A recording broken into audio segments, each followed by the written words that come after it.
நண்பர்களே, ஒரு நிமிஷம் இந்த வீடியோவை ஸ்கிப் பண்ணாதீங்க. ஏன்னா அடுத்த சில நிமிடங்களில் நீங்கள் தெரிந்து கொள்ளப் போகும் விஷயம், நீங்கள் ஏன் இத்தனை நாள் பணத்திற்காக போராடிக் கொண்டே இருக்கிறீர்கள் என்ற கேள்விக்கான நேரடியான பதிலை தரப்போகுது. நீங்கள் தினமும் உழைக்கிறீர்கள், கஷ்டப்படுகிறீர்கள், முயற்சி செய்கிறீர்கள். ஆனாலும் மாதம் முடிவில் உங்கள் கையில் பணம் ஏன் தங்கவே மாட்டேங்குது? அது வந்த வேகத்திலேயே மறைந்து போய்விடுகிறது. இந்த உணர்வு உங்களுக்கு இருந்திருக்குமே, நான் இவ்வளவு உழைக்கிறேன், ஆனா என்னிடம் மட்டும் ஏன் பணம் தங்கவே மாட்டேங்குது என்று. உண்மையை சொல்லட்டுமா?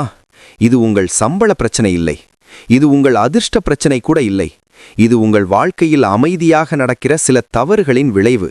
அந்த தவறுகளை நீங்கள் கவனிக்கவே மாட்டீர்கள், ஆனால் அவையே உங்கள் பணத்தை மெதுவாக உங்களிடமிருந்து பிரித்துவிடும். இன்று அந்த மறைமுகமான 8 தவறுகளை நாம் தெளிவாக பார்க்கப் போகிறோம். முதலில் ஆடம்பர செலவு பற்றி பேசலாம். இன்று நம்மில் பலர் ஒரு பொருள் வாங்கும்போது அது நமக்கு உண்மையிலேயே தேவையா என்று யோசிப்பதில்லை. அதற்கு பதிலாக இதை கண்டுபிடிச்சு மற்றவர்கள் என்ன நினைப்பாங்க என்றுதான் யோசிக்கிறோம். ஒரு புதிய போன், ஒரு காஸ்ட்லி ட்ரெஸ், ஒரு விலையுயர்ந்த வாகனம், இவையெல்லாம் நமக்கு தேவையா அல்லது பிறருக்கு நம்மை பெரியவங்க மாதிரி காட்டணும்னு வாங்கிறதா? ஒரு நிமிஷம் அமைதியா யோசித்து பாருங்க. அந்த பொருள் உன் வாழ்க்கையை உயர்த்துமா இல்லை உன் கடனை மட்டும் உயர்த்துமா? உண்மையில் ஆடம்பரம் ஒரு சாதாரண செலவில்லை, அது ஒரு ட்ராப். அது மெதுவாக உன் சுதந்திரத்தையும் நிம்மதியையும் சுரண்டும். இதை தவிர்க்க ஒரு சின்ன பழக்கம் வைங்க. ஒரு பொருள் வாங்கும் முன் உன்னிடம் கேளு, இது எனக்கு தேவையா அல்லது காட்டிக்கொள்ள வேண்டிய ஆசையா? பதில் தேவையில்லைனா அந்த செலவையே நிறுத்து. இந்த ஒரு பழக்கம் உன் பணத்தை காப்பாத்தும். அடுத்ததாக தள்ளுபடி மாயை. ஆஃபர், டிஸ்கவுண்ட், இன்று மட்டும். இந்த வார்த்தைகள் உங்களை கவரும், ஆனால் உண்மையில் அது ஒரு ட்ராப். நீங்க ஒரு பொருள் வாங்கும்போது அது உங்களுக்கு உண்மையிலே தேவையா இல்லையா என்று யோசிக்காமல் அது மலிவானது என்று மட்டும் பார்த்து வாங்க ஆரம்பிக்கிறீர்கள்.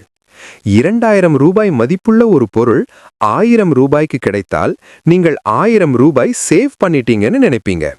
ஆனால் உண்மையில் நீங்கள் 1000 ரூபாய் செலவு பண்ணிட்டீங்க. அந்த பொருள் உங்களுக்கு தேவையில்லை என்றால் அது லாபம் இல்லை, அது நஷ்டம். இதை தவிர்க்க ஒரு விதி வைங்க. தேவையில்லாத எந்த பொருளையும் ஆஃபர் இருந்தாலும் வாங்க மாட்டேன். தள்ளுபடி பார்க்காமல் தேவையை மட்டும் பார்த்து வாங்க ஆரம்பிச்சிங்கன்னா உன் செலவு பாதியாக குறையும். மூன்றாவது பெரிய தவறு கடன். இப்போ வாங்குங்க, பிறகு கட்டுங்க. இந்த ஒரு வரிதான் பலரின் வாழ்க்கையை மெதுவாக கட்டி போடும் சங்கிலி. நீங்க ஒரு பொருள் வாங்கும்போது அது உங்களுடைய இப்போதைய பணத்தால் வாங்க முடியாதது என்றால் நீங்கள் உங்கள் எதிர்கால வருமானத்தை முன்பே பயன்படுத்துகிறீர்கள். அதாவது நீங்கள் இன்னும் சம்பாதிக்காத பணத்தை இன்று செலவு செய்கிறீர்கள். ஆரம்பத்தில் அது சுலபமா தோன்றும், ஆனால் மாதங்கள் கடந்தபோது அது ஒரு அழுத்தமாக மாறும். கடன் உங்களுக்கு வேகம் தரும், ஆனால் அது சரியான திசையில் அல்ல. இதை தவிர்க்க ஒரு முடிவிடு. அவசியமில்லாத எந்த பொருளுக்கும் நான் கடன் எடுக்க மாட்டேன். காத்திருந்து வாங்கும் பழக்கம் வளர்த்து கொண்டா நீ சுமையில்லாமல் வாழ முடியும். அடுத்ததாக கணக்கில் வராத செலவு. இன்று டிஜிட்டல் உலகத்தில் UPI, ஸ்கேன், கிளிக் என்றால் போதும், ஒரு நொடியில் பணம் போய்விடும். ஆனால் அந்த பணம் போகும் உணர்வு உங்களுக்கு கிடைக்காது. கையில் பணம் கொடுத்தால் ஒரு உணர்வு இருக்கும், ஆனா ஆன்லைன் செலவுல அது இல்ல. அதனால்தான் சின்ன சின்ன செலவுகள் சேர்ந்து பெரிய தொகையாக மாறும். மாதம் முடிவில் எங்க போச்சு பணம் என்று கேட்கும் நிலை வரும். இதை தவிர்க்க தினமும் செலவு செய்ததை எழுதும் பழக்கம் ஆரம்பிச்சு வைங்க. ஒரு வாரம் கூட ட்ராக் பண்ணீங்கன்னா உன் பணம் எங்கே போகுது என்று உனக்கே தெளிவாக தெரியும். ஐந்தாவது தவறு உணர்ச்சி செலவு. மனசு சரியில்லைனா செலவு, சந்தோஷமா இருந்தாலும் செலவு. இது மிகவும் ஆபத்தான பழக்கம். உணர்ச்சி என்பது ஒரு நொடிக்கு வரும் ஒரு அலை. ஆனால் அந்த உணர்ச்சிக்காக நீங்கள் செலவு செய்த பணம் திரும்ப வராது. ஒரு பொருள் வாங்கினால் அது சில நிமிஷம் உங்களை டிஸ்ட்ராக்ட் பண்ணும், ஆனா அது உங்கள் பிரச்சனையை தீர்க்காது. அதற்கு பதிலாக இன்னொரு ஃபினான்ஷியல் ப்ராப்ளம் உருவாக்கும்.